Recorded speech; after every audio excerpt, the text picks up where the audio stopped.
Welcome to the Running Network Show. Join us each time as we explore the people, the places, and the events that shape our great sport. Hi, we're here with Tom Henderson, who's reporting for the Michigan Runner from the truck. Tom, tell us what you saw.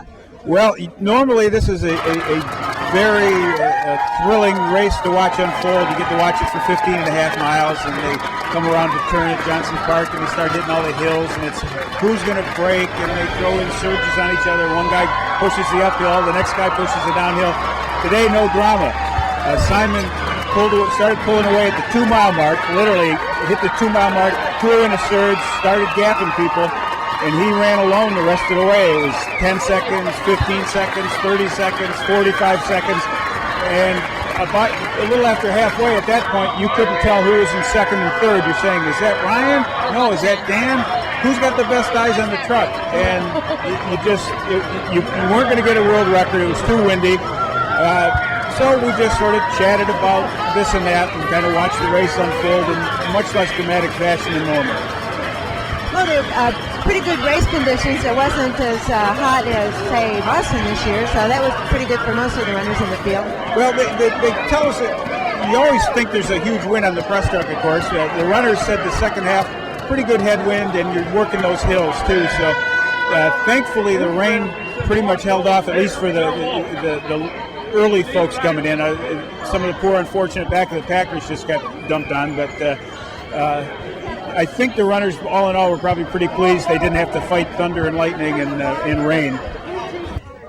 Hi, we're here with the Fifth Third Riverbank Run race director, Kristen Adolf. And Kristen, the weather held off pretty well, but otherwise, tell us how the race went. We're very excited. We were very fortunate with the weather. It all stayed north of us. We had a little bit of a downpour, a couple cracks of lightning, but we've been able to continue the race. It's been really actually a good day for the 25K. You don't want it to be real hot and sunny with high humidity like we had last year. So a good day, highest field we've ever had in the history of the race, over 10,000 counting our junior event that happened this past Wednesday. So overall for year 27, we're very pleased. Well, you had some pretty interesting winners in both events. Tell us about that. Exactly. We had a Kenyan come across first place, and what's interesting is Dan Brown has been in a couple of days with us.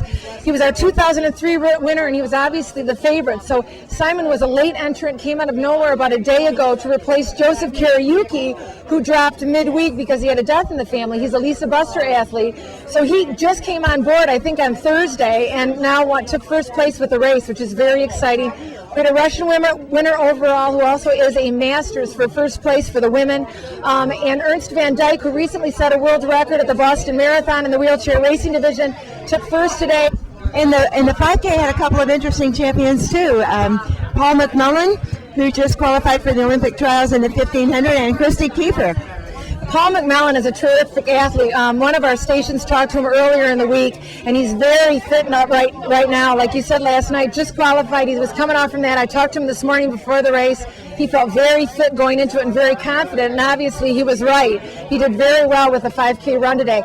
Christy Kiefer, we didn't have a lot of information on her leading up to this race. She was a kind of a wild card as well, but what's nice is we have prize money this year for the first time to offer these 5K runners.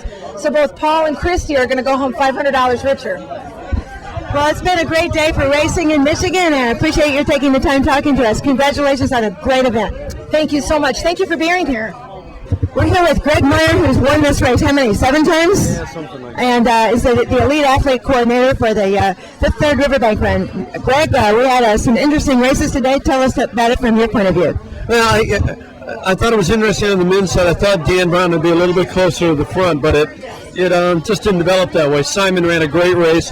It was great to see Ryan Shea come in and get the second American, but third overall. I'd love to have that Michigan guy run well. On the women's side, Ivan Over ran very smart for the win, beating the 2 other Russian counterparts.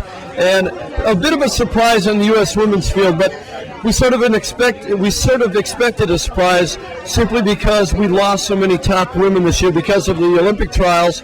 But then injuries took, Jenny Spangler and D.G. Youngquist out in the last week. So it was up for grabs. And, Debbie just ran great. She sure did, and she's from Ohio, so we'll probably see more of her at other Michigan races, I expect. Well, I hope so, and I hope we get her back here next year to defend her title. Thank you for talking to us, Greg. Thank you. Okay, we're here with the winners of the 5K at the Fifth Third Riverbank Run. Paul McMullen, how did it feel for you? The first 2 miles felt good.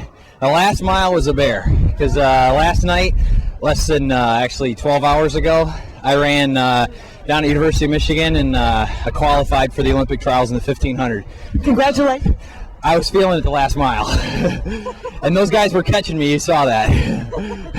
Bet you beat them. Yeah, I did. I held on. I needed that $500 for my training fund. So I worked hard for it. Good luck in Sacramento. Thank you so much.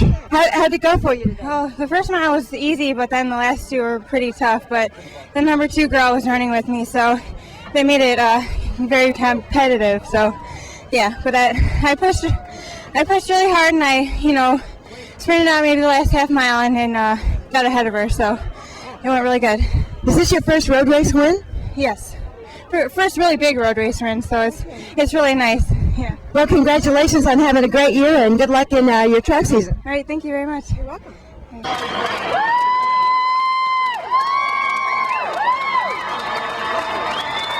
Dan, a race that really didn't develop for you as far as the overall win. At one point we had theorized that the three of you back there had kind of settled in, resigned themselves to the fact that it was going to go to Simon. But when you broke out, you were catching up to him. Did you feel a sense that maybe there was still a chance you could get to Simon?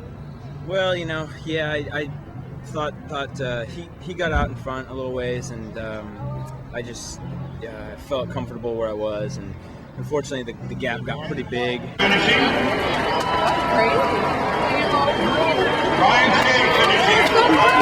It was a very strategic race. She held back, and at one point we decided it was time to go. Was she familiar enough with the other Russian runners that she knew that she could run that sort of race and win? Хорошо знали других ваших спортсменов настолько, что вы знали то, что вы их обгоните? Нет, я вначале не думала, что обгоню, они потому что очень далеко убежали. Ну, просто вначале мне не бежалось, а потом я разбежалась и стала догонять, но я не думала, что я смогу выиграть. А потом вот так получилось. At first she was running and they went ahead of her and she didn't think she could win, but then she started running better and she still didn't think she could win, but then at the end she went to the first. Hi, we're here with the 25K national champion, Debbie Kilpatrick Morris. Debbie, congratulations. Thank you very much. You're a surprise winner. Where'd you come from? It was a surprise to myself as well. My training's been starting to progress over since the winter, and I expected to have a good race, but I didn't expect to be up there and win, I guess. Well, congratulations. Are you starting to do the circuit, the USATF circuit? Yes, I'm hoping to go to the half marathon championships in Minnesota, and then I'm going to Freihoffers. I'm looking forward. That's a very nice race there, and so that's in the beginning of June. So I have those two scheduled so far. Debbie, where are you from? I'm from Ohio. Oh, okay. So you're a local next door gal. Well, congratulations, and thank you very much for talking to us. Thank you for having me here. I enjoyed the race very much.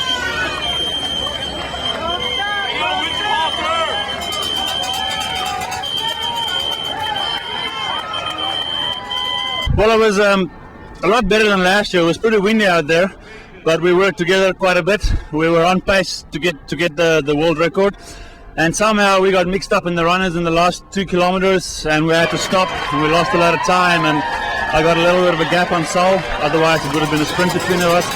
So that was a lucky one for me, but unfortunate that we missed the record. We were really on pace for that, and we were working hard for that. It was a nice race. The fact that they resurfaced the rough course is really good. It makes this course a lot faster. So I think maybe next year we will surely get it. Yeah, very excited to be today in this race in the 25K. Very excited, and I hope to come back next year and try to shoot for the record again.